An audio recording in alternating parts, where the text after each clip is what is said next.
Al debatir en la Cámara de Senadores las reformas para el sector energético del país, el narcosenador Clemente Castañeda, de Movimiento Simulado, espetó demagogo y falsario que México dice merece una reforma energética que aliente la competitividad sin descuidar la regulación del Estado y con controles estrictos a la corrupción, que se comprometa con la generación de energías limpias y la transición energética. Sin embargo, agregó delirante con su cantaleta narco-opositora que este paquete de reformas poco hace por corregir, mejorar y transformar el sistema energético en su conjunto, concluyó aseverando otras falacias y sandeces.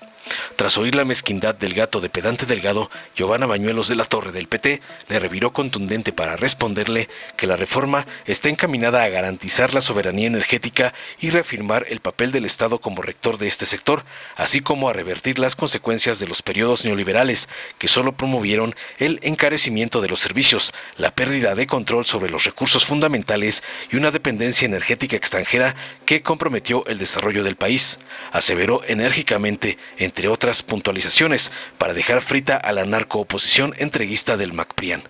Veamos enseguida cómo el gato de pedante Delgado es hecho añicos por la senadora Giovanna por atacar la ley energética de la presidenta Claudia, como le ordenó su amo, el narcoampón Claudio X González.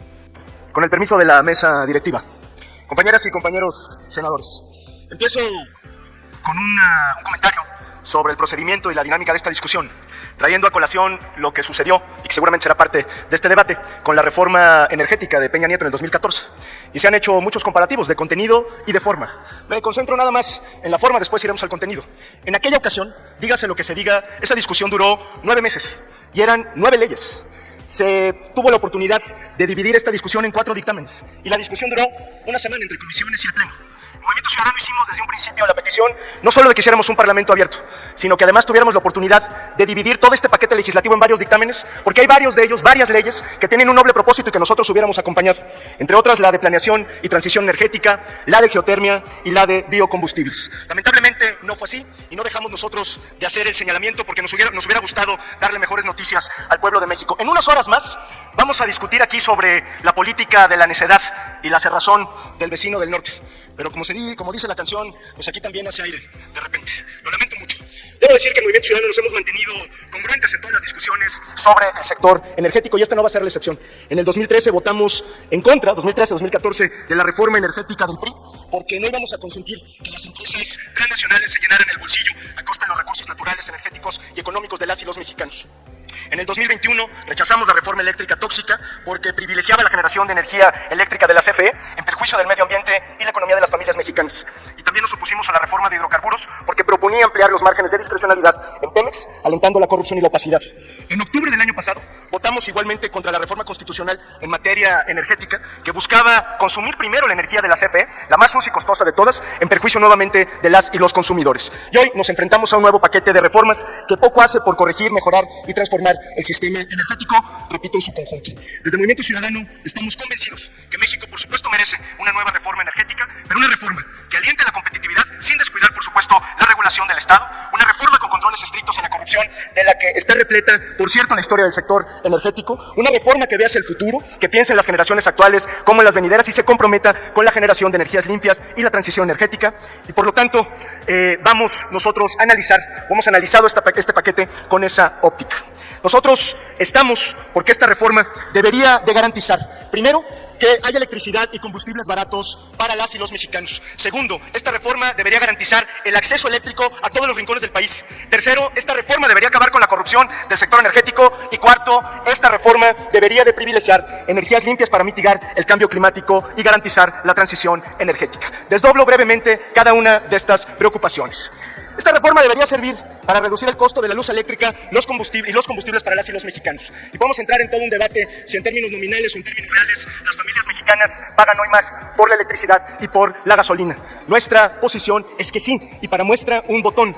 ¿Qué ocurrió, pregunto yo, con la promesa de Morena de bajar el precio de la gasolina a 10 pesos? Hoy cuesta más de 24 pesos el litro. Y la pregunta que yo hago es, ¿cómo pretenden bajar el precio de los energéticos si siguen priorizando a Pemex y a la CFE, que son empresas profundamente ineficientes? Priorizar a la CFE CFE, en vez de poner primero el bolsillo y la salud de las personas, implica que podríamos terminar comprando energía más cara y más contaminante con tal de llegar al 54%. Segundo, esta reforma debería de servir para garantizar el acceso a la electricidad en todos los rincones del país.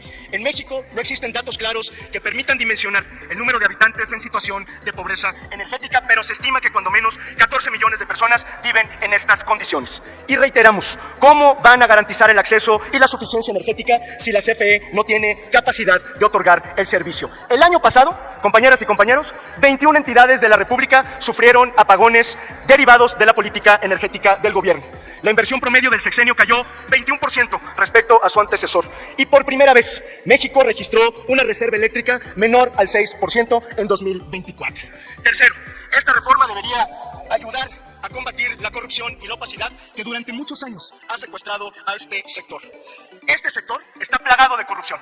Está Odebrecht, está Nitrogenados, empresas que compraron a cientos de funcionarios mexicanos, incluidos senadores, diputados, para tratar de aprobar primero las reformas y segundo, para servirse de los contratos. Pero debo decirles, compañeras y compañeros de Morena, que ni el régimen actual se salva de esas acusaciones. Para muestra un botón, ahí están los sobrecostos en los proyectos de infraestructura de las refinerías y cientos de acusaciones que pesan sobre quienes han pasado tanto por la CENER como la CFE. La reforma actual, siento decirlo, no le cambia ni una coma, no hay ni un párrafo que nos permita a nosotros pensar que está garantizado el combate a la corrupción o el fortalecimiento de la transparencia. Y por último, esta es una reforma que debería servir para mitigar el cambio climático a través de la generación de energías renovables y la reducción de energías fósiles y contaminantes. En México, la política energética no ha estado encaminada a transicionar hacia energías limpias. En el 2023, el 77% de nuestra matriz energética se componía de combustibles fósiles, mientras que las fuentes de energía limpia generaron el 23% de la electricidad total, por debajo del promedio mundial, que es del 39%. La energía solar, que es la mayor fuente de electricidad limpia en México, apenas representa el 6% de la participación. Los cambios en materia de transición energética y energías limpias parecen mucho más actos de buena voluntad que un compromiso vinculante.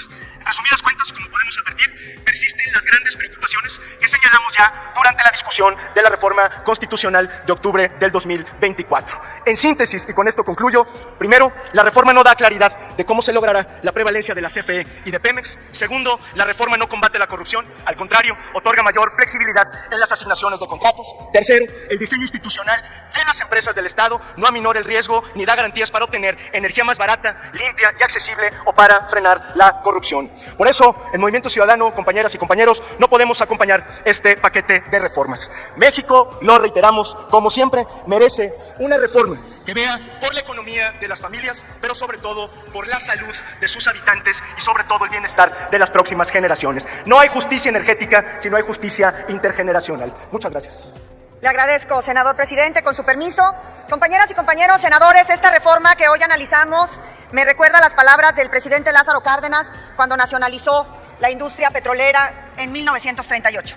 En ese año histórico, el general expresó: pido a la nación entera un respaldo moral y material suficiente para llevar a cabo una resolución tan justificada, tan trascendente y tan indispensable. El sector energético ha sido un pilar del desarrollo económico, social e industrial de nuestro país. México tiene una riqueza energética significativa con vastos recursos de hidrocarburos y un gran potencial en energías renovables. El sector es motor clave para las diferentes áreas productivas y socioeconómicas al proporcionar electricidad y combustibles esenciales en la industria, el comercio y nuestros hogares. Además, es una fuente importante de ingresos públicos, principalmente a través de Pemex y la Comisión Federal de Electricidad, cuyas operaciones contribuyen en el financiamiento del gasto público. El rescate de estas empresas del Estado se dio con nuestro querido presidente Andrés Manuel López Obrador, regresando la soberanía energética a las y los mexicanos. Durante los periodos neoliberales se promovió la fragmentación y debilitamiento de ambas paraestatales, favoreciendo al capital privado. Las consecuencias de ello fue el encarecimiento de los servicios, la pérdida de control sobre nuestros recursos fundamentales y una dependencia energética extranjera que comprometió el desarrollo de nuestro país. Con la reforma que discutimos, se busca revertir estas consecuencias. Si bien el presidente Andrés Manuel López Obrador fue quien dio el primer paso en esta segunda etapa de la cuarta transformación y bajo la tutela de nuestra presidenta, la doctora Claudia Sheinbaum, haremos realidad la soberanía energética para las y los mexicanos, reafirmando el papel del Estado como rector y garante de este sector. Los principales puntos de esta reforma son los siguientes: el fortalecimiento de las empresas públicas del Estado. Se cambia su naturaleza jurídica para que recuperen su sentido público y sean más productivas, eficientes y transparentes. Desaparecen las subsidiarias, que eran, como todos ustedes saben, empresas privadas dentro de las empresas de Comisión Federal de Electricidad y Pemex, y se fortalece el seguimiento y control de las filiales para identificar oportunidades y mejoras en la operación cotidiana. Específicamente, en el sector eléctrico se establecen mecanismos claros de financiamiento y participación privada con un porcentaje de hasta 46% de participación privada y desde 54% por parte del Estado. Esto bajo esquemas transparentes y siempre bajo la rectoría del Estado. Se reconoce que la esencia de la Comisión Federal de Electricidad es cumplir con su responsabilidad social y garantizar la continuidad y accesibilidad del servicio público de electricidad. Se establece que esta proveerá al pueblo de electricidad al menor costo posible, evitando el lucro, por lo que se mantiene el compromiso de no incrementar las tarifas por encima de la inflación. Se incorpora también el concepto de justicia energética, a través del cual se busca mejorar las condiciones de vida y bienestar del pueblo de México. En el sector de hidrocarburos se otorga preferencia a Pemex en la determinación y elección de asignaciones para exploración y extracción, permitiéndole elegir el esquema para su desarrollo. Se reconoce el derecho petrolero para el bienestar, como el nuevo régimen fiscal de Pemex, el cual simplifica y reduce la carga fiscal de los proyectos, incrementando su rentabilidad. Se rescata la industria petroquímica nacional, que también fue abandonada con la privatización, así como la producción de fertilizantes gratuitos en beneficio del pueblo y de los agricultores más vulnerables de nuestro país.